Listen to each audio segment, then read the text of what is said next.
I've been the family ATM for 15 years, and I didn't even know it. My name is Riley, and I'm about to tell you how my parents turned me into their personal piggy bank while treating my younger sister like she was made of spun gold. But first, let me paint you a picture of what Sunday dinners look like in the Wilkins household. Riley, can you grab the dishes? Mom called from the living room, where she was adjusting the throw pillows for the third time. Georgia's telling us about her internship interview. I scraped congealed gravy off plates while my 23-year-old sister held court in the next room, gesturing dramatically with her manicured nails. The same nails I'd indirectly paid for, though I didn't realize it then. They said I have exactly the kind of fresh perspective they're looking for, Georgia gushed. The interviewer practically offered me the position on the spot. That's our girl, Dad boomed. Denise, didn't I tell you she'd knock their socks off? I loaded the dishwasher, listening to them fawn over her like she'd just cured cancer instead of nailing a basic interview question. This was nothing new. Georgia had been the star of every family gathering since she could walk, while I'd been the one making sure there were clean glasses for everyone to toast her with. Riley, Mom's voice carried that edge it got when she was about to assign me another task. Can you run to the store? We're out of that sparkling cider Georgia likes. The store closes in 20 minutes, I said, checking my phone. You'll make it if you hurry. I grabbed my keys without arguing. I always grabbed my keys without arguing. The pattern had been set so early I couldn't remember when it started. Riley handles the practical stuff. Riley pays for the practical stuff. Riley makes sure everyone else can focus on the important things, like Georgia's future. Every birthday party, I was the one who stayed late to clean up while Georgia got driven home by friends, exhausted from being celebrated. Every family vacation, I was the one who researched hotels and calculated budgets, while Georgia picked out new outfits for the trip. Every milestone, every achievement, every moment that mattered, I was the stagehand making sure the spotlight stayed on her. And I told myself it was fine. I told myself it was what big sisters did. The real kicker? I actually believed them when they said all my hard work was building towards something. Every paycheck I deposited into that joint account, every overtime shift I picked up, every dollar I didn't spend on myself, it was all going toward my future home. You're so smart to save like this, Dad would say, patting my shoulder. Most kids your age blow their money on nonsense, but you're building something real. We're so proud of how responsible you are, Mom would add. Georgia could learn a thing or two from your discipline. Discipline. That's what they called it when I wore the same 3 work outfits on rotation, while Georgia got a new wardrobe every season. Discipline was eating peanut butter sandwiches for lunch, while she got money for trendy cafes. Discipline was driving my 10-year-old Honda, while she complained that her car was embarrassing compared to her friends. But it was all worth it, right? Because I was building toward independence.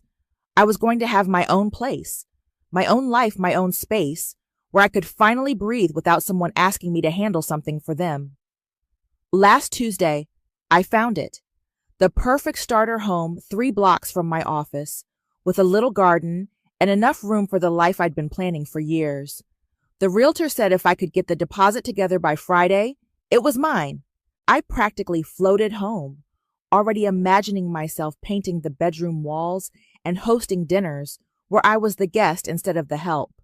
You seem happy, Georgia said when I walked in, not looking up from her phone. Just had a good day, I said, trying to contain my excitement until I could talk to Mom and Dad about accessing the account. That's nice. She scrolled past another post. Oh, by the way, Mom and Dad are in the kitchen whispering about some big surprise for me, probably graduation related. I smiled and headed upstairs, my heart still racing with possibility. A surprise for Georgia. How perfectly normal. If only I'd known that surprise was going to cost me everything. I cornered Dad in his home office Wednesday morning, clutching the realtor's paperwork like a lifeline. I need to transfer money from the joint account, I said, trying to keep my voice steady. $15,000 for the house deposit. The seller wants it by Friday. Dad didn't look up from his computer. House deposit? The starter home I told you about? 3 blocks from work? I showed you the listing last week. Oh, right. He clicked through a few more emails. This week's not great, kiddo. I've got that quarterly report due, and your mother's swamped with Georgia's graduation planning. It's just a bank transfer. Takes 5 minutes. Let me talk to your mother first. You know how she gets about big financial decisions. Big financial decisions? With my own money. Money I'd been saving for exactly this purpose. Dad, the realtor needs an answer by tomorrow. If I don't put down the deposit, I lose the house. There'll be other houses. The dismissal in his voice made my stomach clench, but I pushed forward. This one's perfect. It's in my budget, good neighborhood, move-in ready. I've been saving for this for years. Riley, he finally looked at me, and something in his expression made me take a step back. Let's discuss this later. Your mother and I need to review the account situation. Review the account situation. The account that was supposed to be mine. I found Mom in the kitchen, aggressively organizing the spice rack. Dad says you need to review the account situation before I can access my money, I said. Her hand stilled on the oregano bottle. It's not that simple, honey. What's not simple about it? It's my money in a joint account. I need $15,000 for a house deposit. We've had some unexpected expenses lately. What kind of expenses? She turned to face me, and I saw something I'd never seen before in her eyes. Guilt. Georgia's graduation is expensive. The party, her interview outfits, the car insurance for her new... She stopped mid-sentence. Her new what? Nothing. Just expenses. My heart started hammering. Mom, what new car? Riley, sit down. I don't want to sit down. What new car? Dad appeared in the doorway like he'd been listening from the hall. We were going to tell you after the graduation party. Tell me what? They exchanged one of those married couple looks that said everything and nothing. We bought Georgia a car, Mom said quietly. A graduation present. The kitchen tilted. With what money? The account money, Dad said.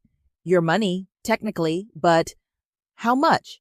Riley, how much of my money did you spend on a car for Georgia? Silence stretched between us like a chasm. Most of it, Mom whispered. I pulled out my phone and opened the banking app with shaking fingers. The joint account I'd been feeding for 15 years showed a balance of $2,947. 15 years of overtime shifts, 15 years of skipped meals and second-hand clothes, and saying no to every invitation that cost money. 15 years of believing I was building something. $47,000, I said, staring at the screen. You spent $47,000 of my money on a car for Georgia. It's not just a car, Dad said quickly. It's an investment in her future. She needs reliable transportation for job interviews, networking events. I drive a Honda with 200,000 miles on it. That's different. You're established in your career. I'm established because I never had the money to take risks, because every dollar I made went into this account that was supposed to be for my future. It is for your future, Mom said. Georgia's success benefits the whole family. When she's making good money, she'll be able to help. Help with what? I've been helping for 15 years. When does someone help me? You're being dramatic, Dad said. It's just a house. There will be other opportunities. Just a house. I looked at them both, really looked at them, and saw strangers. This was my chance to finally have something of my own. You have plenty of your own things, Mom said. Name one. Name one thing in my life that you two haven't had a say in, haven't benefited from, haven't used to make Georgia's life easier. They couldn't answer. What kind of car? I asked. Riley, what kind of car did you buy her with my life savings? A BMW, Dad said quietly. It's practical. Good safety ratings. A BMW? $47,000 of my sweat and sacrifice, sitting in some dealership lot with a bow on it. You're being selfish, Mom said, her voice gaining strength. Georgia's worked hard for this graduation. She deserves to celebrate. And what do I deserve? You deserve to be proud of your sister's accomplishments. I stared at her, This woman who'd raised me to believe that love meant sacrifice, that being good meant being invisible. I need to see the receipts, I said. What?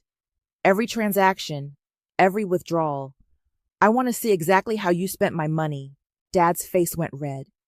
That account is in our names too. Legally, we had every right. Legally, maybe. But morally? I turned toward the door. I'm going to my room. Don't follow me. Riley, you're overreacting, Mom called after me. I stopped at the bottom of the stairs and looked back at them. 15 years, I said. 15 years I believed you. I spent that night pulling every bank statement, every receipt, every piece of paper that proved what they'd done to me. By 3 a.m., my bedroom floor looked like a tornado had hit an accountant's office. The numbers didn't lie. $47,312. Gone. My phone buzzed. Adrian. You awake? Saw your light on when I drove past. Adrian lived 2 streets over and had been my closest friend since college. He was also the only person who'd ever called out my family's bullshit to my face. Come over, I texted back. Use the back door. 10 minutes later, he was sitting on my floor, staring at the paper trail of my financial murder. Jesus, Riley. He picked up a bank statement from 2019. They've been bleeding you dry for years. I kept records of everything, I said, my voice hoarse from crying. Every deposit, every contribution. Look at this. I handed him a spreadsheet I'd created. 15 years of data, color-coded and cross-referenced. You made this? I update it every month. I thought I was tracking my progress toward independence. Turns out I was documenting my own exploitation. Adrian whistled low. This is insane. You've got dates, amounts, even notes about what you sacrificed to make each deposit. December 2018. Skipped Christmas gifts to contribute extra $800. March 2020. Worked double shifts during pandemic. Deposited entire stimulus check plus overtime. I laughed bitterly. I was so proud of my discipline. Riley, this isn't discipline. This is financial abuse. The words hit like a slap. Don't be dramatic. I'm not being dramatic. Look at this pattern. They trained you to hand over your money while convincing you it was for your own good. That's textbook manipulation. My phone rang. Mom. Don't answer it, Adrian said. I declined the call. It rang again immediately. Riley, please, Mom's voicemail said. We need to talk about this like adults. You're upset, but you're not seeing the bigger picture. The bigger picture, I repeated. Apparently, the bigger picture is Georgia driving around in a BMW while I eat ramen for dinner. When's the last time you bought yourself something nice? Adrian asked. I thought about it. Really thought about it. I don't remember. New clothes? Target clearance rack maybe 6 months ago. Vacation? I haven't taken a vacation in 3 years. Riley, Adrian's voice was gentle. Normal families don't work like this. They said it was temporary, that once I got established, once Georgia got on her feet. Georgia's 23. She has a degree. How much more on her feet does she need to be? My laptop chimed with an email notification. Georgia. Subject line, can we talk? I read aloud. Don't open it, Adrian said. I opened it anyway. Riley, I know you're upset about the car situation, but you're making this way more dramatic than it needs to be. Mom and Dad explained that the money was always meant to be flexible for family needs. I didn't ask for the car, but they insisted because they want me to succeed. You should be happy that your hard work is helping me launch my career. Isn't that what big sisters are supposed to do? Love you. Gee, she thinks I should be happy, I said, showing Adrian the screen. She's delusional. Or she's exactly what they raised her to be. Adrian stood up and started pacing. You know what you need to do, right? Cry myself to sleep and pretend this never happened? No, you need to fight back. How? The money's gone. They legally had access to the account. Maybe legally, but not ethically. And definitely not without consequences. What consequences? They'll just gaslight me more. tell me I'm being selfish and ungrateful. Only if you let them control the narrative. I looked at him. What are you suggesting? I'm suggesting you stop being the family doormat and start being the family nightmare. Adrian, when's Georgia's graduation party? Saturday. Why? How many people will be there? The whole extended family, neighbors, her friends, maybe 40 people. Adrian smiled, and it wasn't a nice smile. Perfect audience. For what? For the truth. My phone buzzed with a text from my coworker, Lily. Heard through the grapevine that you're having family drama. Coffee tomorrow? I have thoughts. Lily wants to meet for coffee, I said. Good. You need allies. I need a new family. Maybe. But first, you need justice. I looked at the papers scattered around my room. 15 years of evidence. 15 years of proof that I'd been played. They're expecting me to just roll over and take it, I said. Are you going to? For the first time in my life, the answer was crystal clear. No. Adrian grinned. Now we're talking. But Riley? Yeah? When you decide to burn it all down, make sure you're standing upwind. I started gathering the papers into neat piles. Evidence, ammunition, proof. Saturday's going to be interesting, I said. Saturday's going to be legendary. Thursday morning, I met Lily at our usual coffee shop. She took one look at my face and ordered me a double shot. Spill, she said, sliding into the booth across from me. I told her everything. The house, the account, the BMW. By the end, she was gripping her mug so hard I thought it might crack. Those bastards, she said. Riley, this is criminal. Adrian said the same thing. Adrian's right. What are you going to do about it? I pulled out my phone and showed her the photos I'd taken of all my documentation. I'm going to make them pay. How? Georgia's graduation party. Saturday. Everyone will be there. Lily's eyes lit up. Public humiliation. Public truth-telling. Even better, she leaned forward. What do you need? Help making copies of everything. And maybe a witness who isn't emotionally invested. Done. What else? A lawyer's opinion on whether I have any legal recourse. My cousin's a lawyer. I'll call her today. We spent the next hour planning. Lily was ruthless in a way that surprised me. You need to hit them where it hurts most, she said. Their reputation. I just want my money back. Riley, they stole from you for 15 years. They deserve whatever's coming. That afternoon, I played the perfect daughter. I helped Mom plan the party menu, confirmed RSVPs, and even offered to pick up the decorations. You seem better today, Mom said, arranging flowers in a vase. I'm glad you're not still upset about the misunderstanding.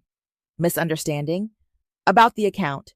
I know it was a shock, but you'll see that we made the right choice for the family. I smiled and nodded. You're probably right.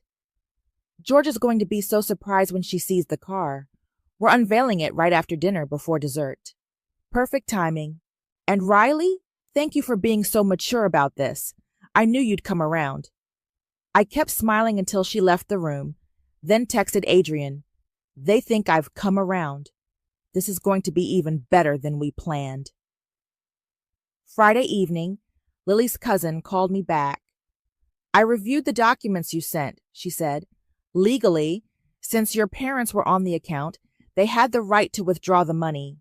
But morally and ethically, this is financial abuse, clear as day. So I have no legal recourse. Not criminally, but civilly.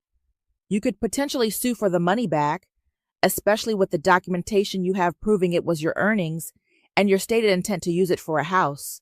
How strong is the case? Strong enough to make their lives very uncomfortable. The threat of a lawsuit might be enough to get them to negotiate. What would that look like?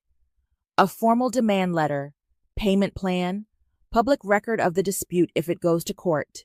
Send me everything I need. Saturday morning, I woke up to 17 missed calls from Georgia. I called her back. Riley, oh my God, finally, I'm freaking out about tonight. Why? What if people don't like the car? What if they think it's too much? What if, Georgia, it's a BMW. People will love it. You really think so? I think you're going to get exactly the reaction you deserve. You're the best sister ever. I'm so lucky to have you. The irony was suffocating. At noon, Adrian came over with a printer and helped me make copies of everything. Bank statements, deposit slips, my spreadsheet, the lawyer's demand letter. You sure about this? He asked, watching me organize everything into neat folders. They had 15 years to do the right thing. I'm done waiting. No backing down once you start. I know. Your parents will never forgive you. Good. Maybe that makes us even. At 3 p.m., I got a text from Dad. Hope you're planning to be on your best behavior tonight. This is George's day. I texted back, wouldn't miss it for the world. At 4 p.m., I put on my nicest dress, the one I'd bought 3 years ago for a job interview, and did my makeup carefully. If I was going to burn my family to the ground, I was going to look good doing it. At 5 p.m., I loaded my car with the evidence folders and drove to my parents' house. The party was already in full swing. Georgia held court on the back patio, radiant in a new dress that probably cost more than my monthly rent. Extended family mingled around the yard, drinks in hand, everyone talking about Georgia's bright future. Uncle Lamar spotted me first. Riley, there's our responsible one. How's the job going? Great, Uncle Lamar. Really great. Your parents are so proud of how you've turned out.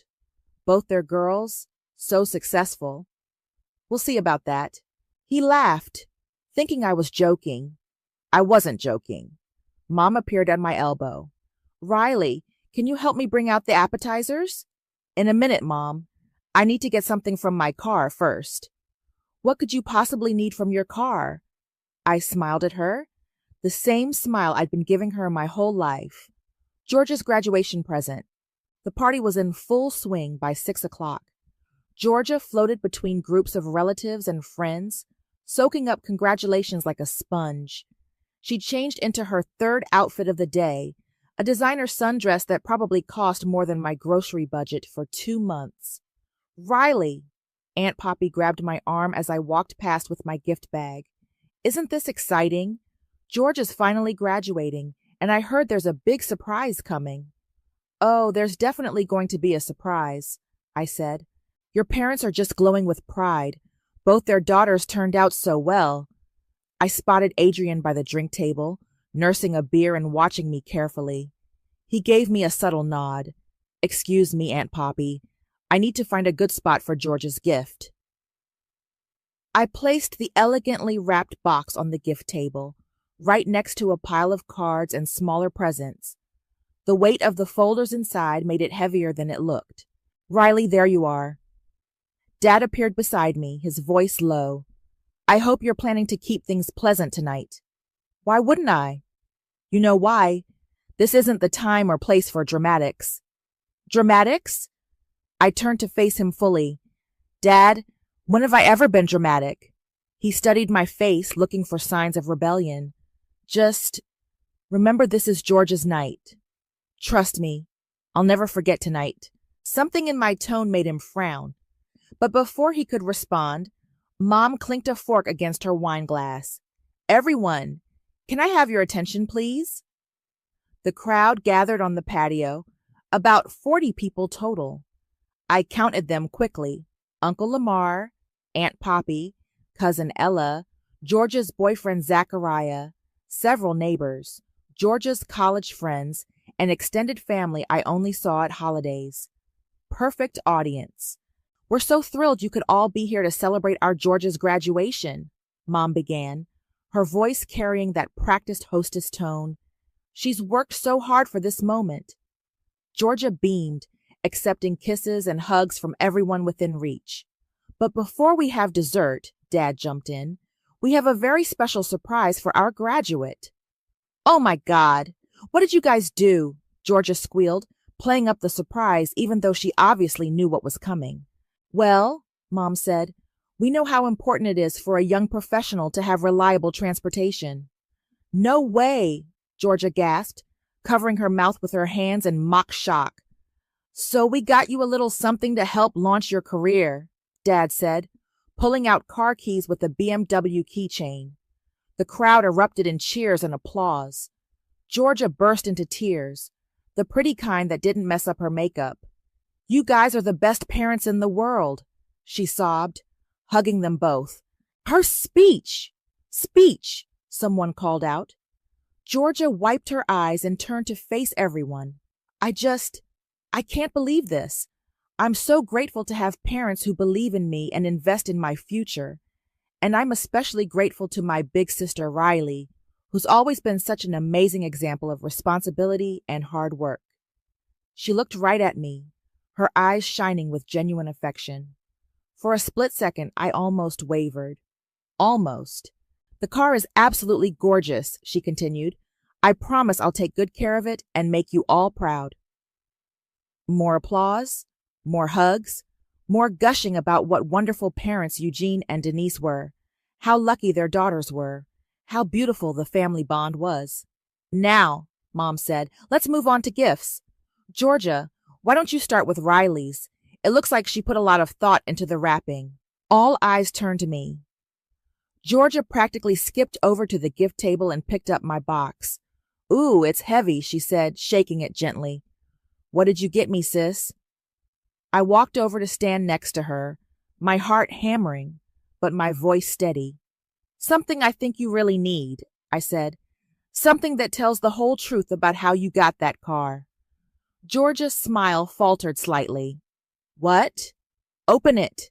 She tore off the wrapping paper and lifted the lid.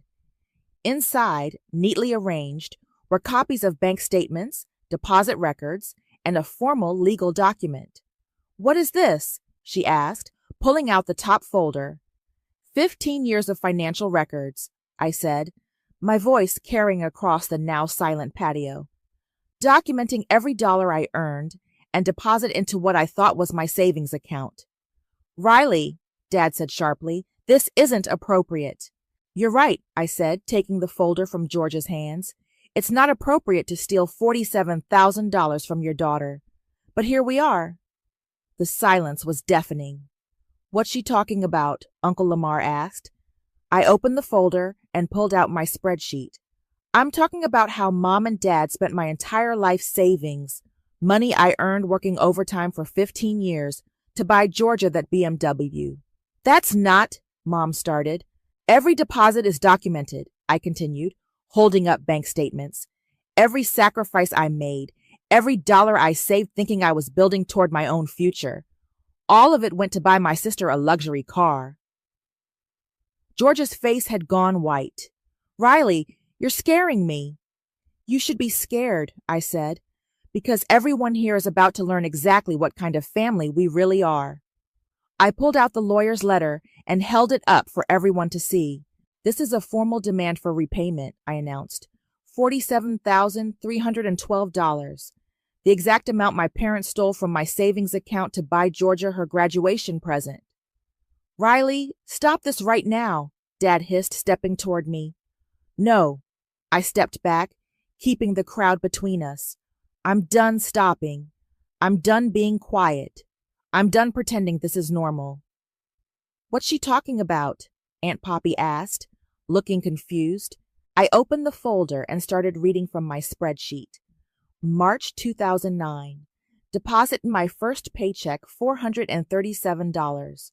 Mom said it was smart to save for my future. July 2009. Work double shifts to deposit an extra $600.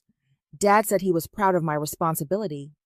"Riley, please," Mom whispered, her face pale. December 2015. Skipped Christmas presents for everyone to deposit my entire holiday bonus. $800. You told me I was being mature and forward-thinking. "This is private family business," Dad said loudly, trying to regain control. "Private?" I laughed, and it came out sharp and bitter. "You made it public the second you spent my money on a car for the whole neighborhood to admire." Uncle Lamar stepped forward. "Eugene, what is she talking about?" "She's having some kind of breakdown," Dad said. "The stress of—" "I'm having a breakdown," I cut him off. I found the perfect house, put in an offer, went to withdraw my down payment, and discovered you'd cleaned out my account. 15 years of savings, gone. The account was in our names, too, Mom said weakly, because you convinced me it was safer that way. You said I was too young to manage that much money alone. You said you were protecting my future. I turned to address the crowd directly. Every person here has heard them brag about how responsible I am, how I never ask for anything, how I always put family first. Want to know why? Silence. Because they trained me to. Every dollar I earned went into that account. Every sacrifice I made was for the family. Every time I said no to friends, no to trips, no to anything that cost money, it was because I was building towards something. Riley, Georgia said, tears streaming down her face, I didn't know. Didn't know what? That the car cost $47,000? That it was paid for with my money? Or did you just not care where it came from? I thought they saved up for it. I pulled out my phone and opened my text messages. Really? Because here's a text thread from last week. I read aloud. Georgia. To Mom. Riley's being weird about money lately. Think she suspects something? Mom to Georgia. Don't worry, she never stands up for herself. She'll get over it. The crowd gasped. Georgia's face crumpled. You were laughing about it, I continued, making jokes about how I never fight back, how I'm too much of a doormat to cause problems. That's taken out of context, Mom said desperately. What context makes it okay? I demanded. What context makes it acceptable to steal from your daughter and then mock her for being too broken to fight back? Uncle Lamar cleared his throat. Eugene? Denise? Is this true? It's complicated, Dad said. It's not complicated, I shot back. They stole my money. Here's the proof. I started handing out copies of bank statements to people in the crowd. Uncle Lamar, Aunt Poppy, the neighbors, George's friends, every deposit documented, every withdrawal traced, 15 years of financial abuse, all laid out in black and white. Financial abuse? Mom's voice cracked. Riley, we're your parents. We were managing your money responsibly, managing it right into George's driveway. Zachariah, George's boyfriend, was reading over one of the bank statements. Babe, he said quietly, this shows deposits of like $2,000 a month for years. Where did you think that car money came from? I thought they saved up, Georgia sobbed. With what money? I asked. Dad's been at the same job for 10 years. Mom works part-time. Where exactly did you think they got $47,000 in cash? I don't know. I didn't think about it. Of course you didn't. You never had to think about money because I was always there to provide it. Aunt Poppy was studying the documents with a frown. Eugene, these deposits, this is a lot of money. Riley's always been a good saver, he said weakly. This isn't saving, Uncle Lamar said, his voice hard. This is exploitation. Thank you, I said. Finally, someone sees it. Riley, you're ruining everything, Georgia screamed suddenly. This is my graduation party, my special day. Why are you doing this to me? The question hung in the air like a challenge. Because, I said, my voice steady and clear, for 15 years, every day was your special day. Every celebration was about you. Every dollar was for you. Every sacrifice was for your benefit. And I'm done. You're jealous, she spat. You've always been jealous that Mom and Dad love me more. The crowd shifted uncomfortably. Even Georgia seemed to realize she'd gone too far. Maybe they do love you more, I said, but that doesn't give them the right to steal from me to prove it. Mom suddenly swayed and grabbed Dad's arm. I think I'm going to faint. Don't you dare, I said sharply. Don't you dare play victim now. But she collapsed anyway, Dad catching her as she went down. The party erupted into chaos. People rushing to help, others backing away, Georgia screaming that I'd ruined everything. In the middle of it all, I stood holding my evidence, finally free. Mom's fainting spell lasted exactly 30 seconds, just long enough for Dad to help her to a chair and for the crowd to form a concerned circle around her. "I'm fine," she said weakly, fanning herself with a napkin. "Just overwhelmed by all this hostility." "Hostility?" I stepped closer. "You steal my life savings, and I'm the hostile one?" "Riley, your mother just fainted," Dad snapped. "Show some compassion." "I showed compassion for 15 years. Where was yours when you were emptying my account?" Uncle Lamar was still studying the bank statements. "Eugene, these numbers don't lie. Riley deposited nearly $50,000 over the years." "And we used it responsibly," Dad said, his voice getting defensive. "For family needs." "Family needs?" Aunt Poppy looked up from the documents. "A BMW is a family need?" "Georgia needed reliable transportation for job interviews." "I drive a 10-year-old Honda," I interrupted. "Apparently my job interviews weren't important enough for reliable transportation." "That's different," Mom said, her voice stronger now. "You were already established. I was established because I never had money to take risks, because every dollar went to this family." Zachariah was scrolling through his phone. "Babe," he said to Georgia, "people are already posting about this online. Someone filmed part of it." Georgia's face went white. "What?" "Your friend Jessica posted a video. It's already got like 50 comments." "Delete it!" Georgia shrieked. "Make her delete it." "I can't make her delete it. It's her account." "This is a disaster," Georgia moaned. "Everyone's going to see this. My new job, my friends, everyone." "Maybe you should have thought about that before you let them buy you a car with stolen money," I said. "It's not stolen. They're my parents, too." "Did you earn it?" "I earned it by being a good daughter." "By being their favorite, you mean?" Uncle Lamar cleared his throat. "I think we need to step back and address this properly. Eugene, Denise, this situation is unacceptable." "Lamar, please," Dad said. "This is between us and our daughters." "No, it's not." Uncle Lamar's voice carried the authority of being the family patriarch. "When you steal from one child to spoil another, it becomes everyone's business." "We didn't steal anything," Mom protested. "The account was in our names." "Because you manipulated me into putting it there," I said. "You convinced me I was too irresponsible to manage my own money." Aunt Poppy was shaking her head. "Denise, I've watched you two favor Georgia for years, but this is criminal." "It's not criminal," Dad said quickly. "We had legal access to the account." "Legal doesn't mean right," Adrian said, stepping forward. He'd been quiet until now, but his voice cut through the chaos. "Riley trusted you. She worked herself to the bone, believing she was building a future." "Who asked you?" Dad snapped. "Riley did. She asked me to witness this because she knew you'd try to gaslight her again." "Gaslight!" Mom's voice went shrill. "We raised her to be responsible." "You raised her to be your personal ATM," Adrian shot back. More people were pulling out their phones now, some taking pictures of the documents, others recording the argument. "Stop filming," Georgia screamed. "This is private." "Nothing's private anymore," said one of her college friends. "This is already all over social media." "My reputation is ruined," Georgia sobbed. "My career is over before it started." "Your career?" I stared at her. "Your career that was funded by my money?" "I didn't know." "You didn't want to know. There's a difference."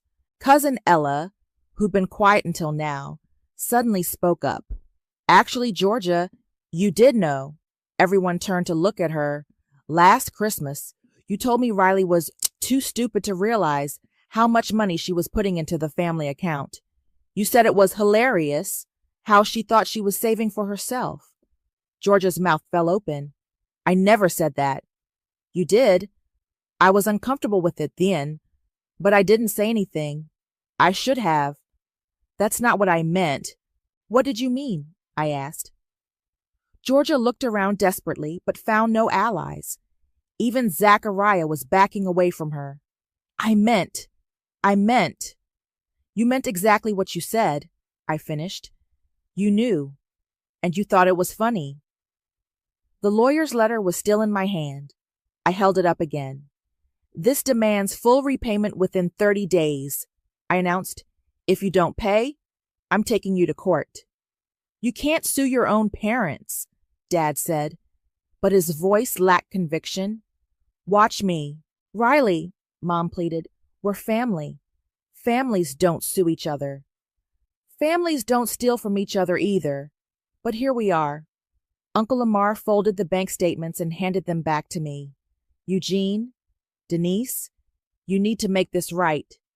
We can't just come up with $47,000, Dad said.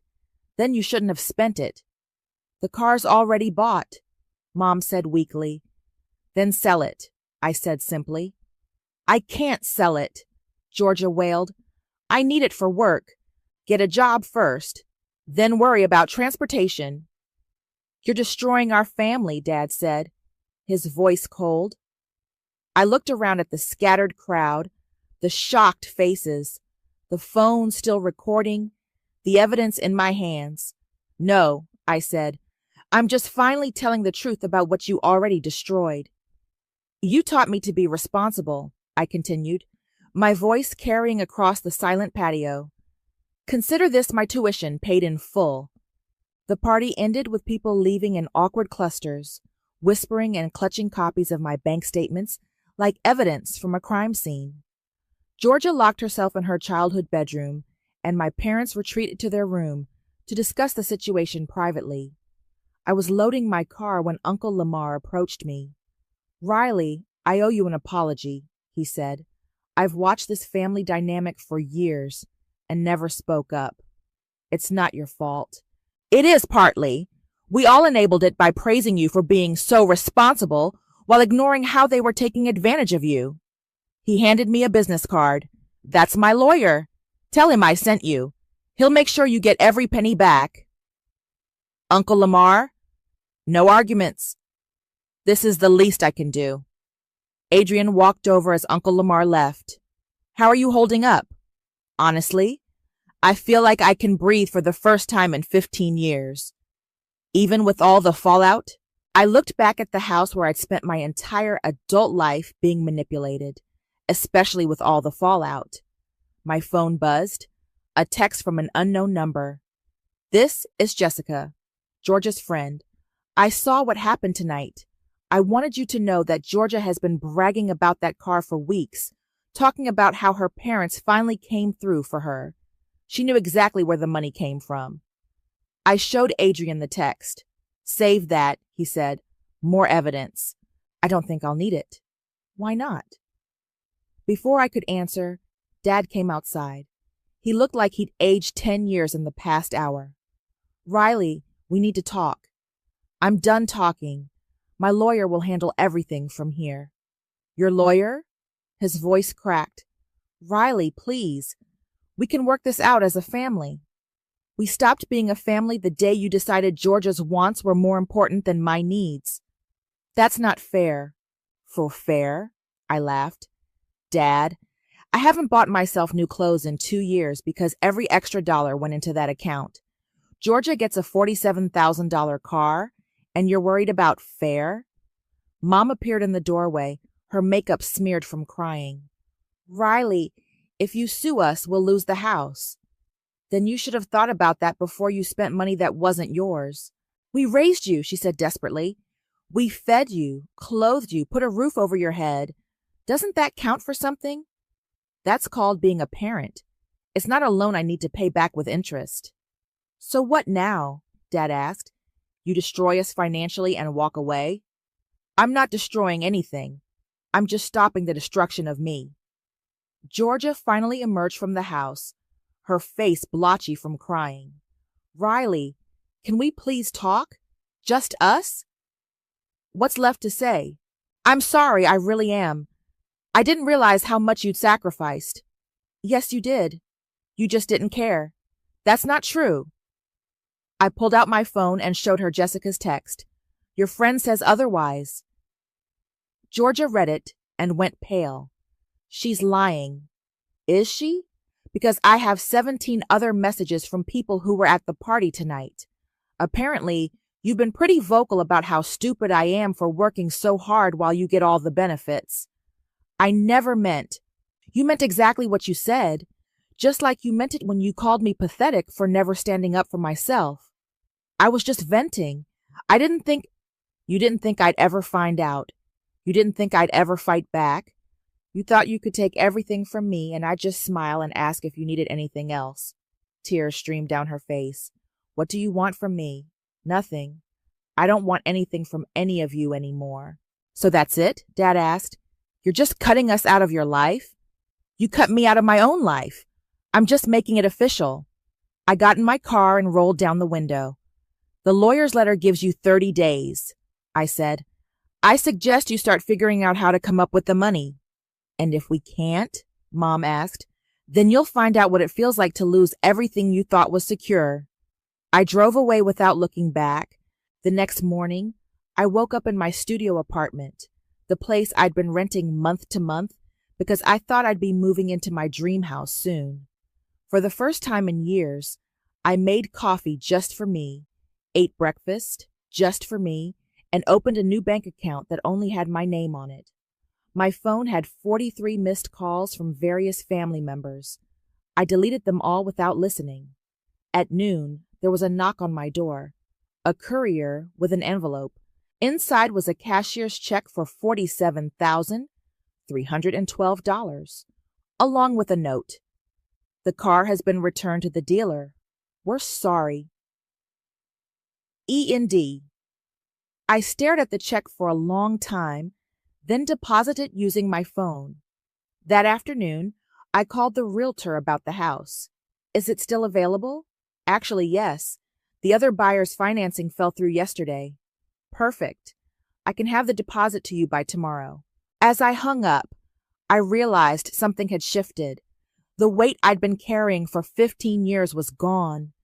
The constant anxiety about money, about family obligations, about being good enough, all of it had lifted. I wasn't their safety net anymore. I wasn't their backup plan or their emergency fund or their reliable daughter who never asked for anything. I was just Riley, and for the first time in my adult life, that felt like enough. My phone buzzed with a text from Adrian. How does it feel to finally be free? I looked around my tiny apartment, at the life I was about to build with my own money, on my own terms. Like coming home to myself, I texted back. Karma's ledger always balances. This time, mine was finally in the black.